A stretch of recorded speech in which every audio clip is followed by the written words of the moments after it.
GKS પોર્ટલને લઈને શું કહેશો? જીકેએસ પોર્ટલ દ્વારા જે એડમિશનની પ્રક્રિયા થઈ છે એની વિદ્યાર્થીઓના વાલીઓ તરફથી મને જે ફરિયાદો આવી છે, મને લોકો મળીને વાત કરી છે, એના પૂરથી એવું લાગે છે કે જે પ્રવેશ પ્રક્રિયા થઈ છે એની અંદર પારદર્શકતા, સરળતા નથી, કંઈક ને કંઈક ખોટું થયું છે. અને એટલા માટે મેં મુખ્યમંત્રીને એના ધ્યાન પર વાત મૂકી છે કે જે કોલેજની પ્રવેશ પ્રક્રિયા શરૂ થઈ છે એમાં ગેરરીતિઓ થઈ છે, ખોટું થયું છે, વિદ્યાર્થીઓને અન્યાય થઈ રહ્યો છે.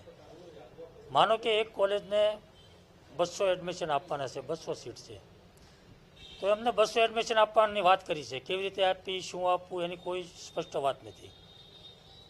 કોલેજોએ 200 એડમિશન લેવાના છે, 200 સીટ ભરવાની છે, તો એણે 5000 વિદ્યાર્થીઓને ઓફર ફોર્મ મોકલ્યા છે કે આવો એડમિશન લઈ જાઓ. 25 તારીખ સુધીમાં પ્રક્રિયા પૂરું કરવાની હતી, તો એણે વહેલા તે પહેલાં ધોરણે 2 દિવસમાં એડમિશન આપી દીધા.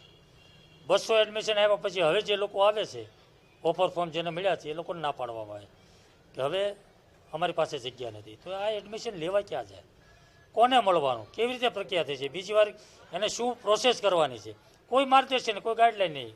વિદ્યાર્થી, વાલી, કોલેજ, યુનિવર્સિટી ભટકે છે, કોઈ યોગ્ય માર્ગદર્શન નથી, ક્યાં જવું ખબર પડતી, લોકો ટેન્શનમાં છે, વિદ્યાર્થીઓ ટેન્શનમાં છે. અને એટલા માટે મેં મુખ્યમંત્રીને પત્ર લખ્યો છે કે જે પ્રક્રિયા શરૂ થઈ છે એ પ્રક્રિયામાં કંઈક ને કંઈક ખામીઓ છે, કંઈક ને કંઈક મુશ્કેલી ઊભી થઈ છે, તો એ દૂર થવી જોઈએ. સાહેબ, અમે વચેટિયા પણ લાભ લઈ જાય છે, એક મુદ્દો એ પણ આપણે મુખ્યમંત્રી ધ્યાને હા, વિદ્યાર્થીઓ મારી પાસે આવ્યા છે અને એક આ વાત પણ મુદ્દો મારે ધ્યાન પર મૂક્યો છે કે વચેટિયા લોકોના અમને ફોન આવે છે કે વધારે એડમિશન લેવું છે તો અમે તમને અપાવી દઈશું.